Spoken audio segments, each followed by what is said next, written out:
যদি তোমার বন্ধু মাসে 10,000 টাকা ইনকাম করে, তুমি কখনো 11,000 টাকা ইনকাম করতে পারবে না। তুমি কি জানো, মানুষের শেষ করে দেওয়ার জন্য কোনো শত্রুর দরকার হয় না, না বড় দুর্ঘটনা।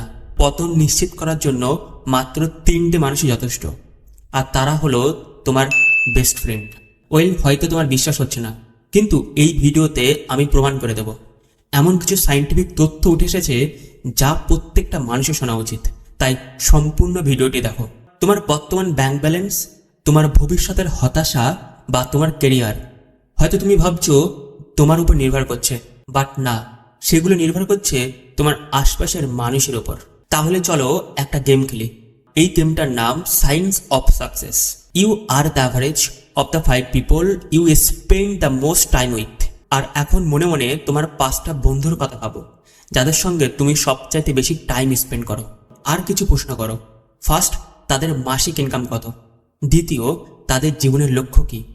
তাদের লক্ষ্য কি গার্লফ্রেন্ড ঘোরানো, না ইম্পায়ার তৈরি করা? এবং তৃতীয়, তারা সারাদিন কেমন ধরনের কথা বলে?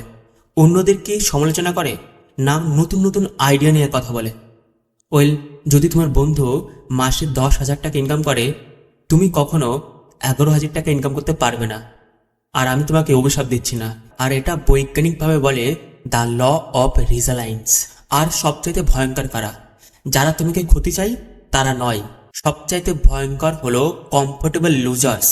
অর্থাৎ সেই বন্ধুরা যারা তোমাকে খুব ভালোবাসে, কিন্তু তারা চায় না তাদের ছেড়ে তুমি ওপরে ওঠো। যখন তুমি বলো আমি নতুন কিছু করতে চাই, আমার মধ্যে একটা আইডিয়া আছে, তারা বলে ধুর, ওসব করে নাকি, ওসব করলে তুই ব্যর্থ হবি, আজকে একটু নতুন জায়গায় ঘুরতে যাই বা অন্য কিছু নিয়ে আড্ডা দিই।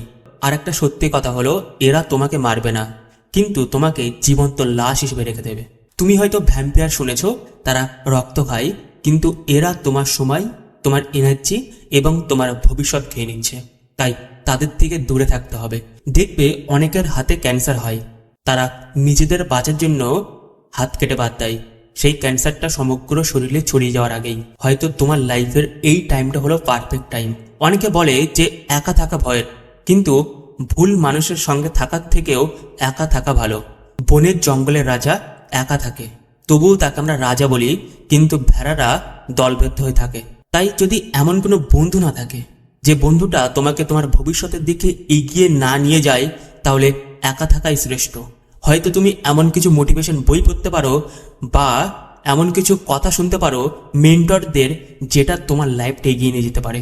আর অবশ্য এই চ্যানেলটা ফলো করতে পারো, কারণ আমি প্রত্যেক দিন এমন কিছু ভিডিও আনছি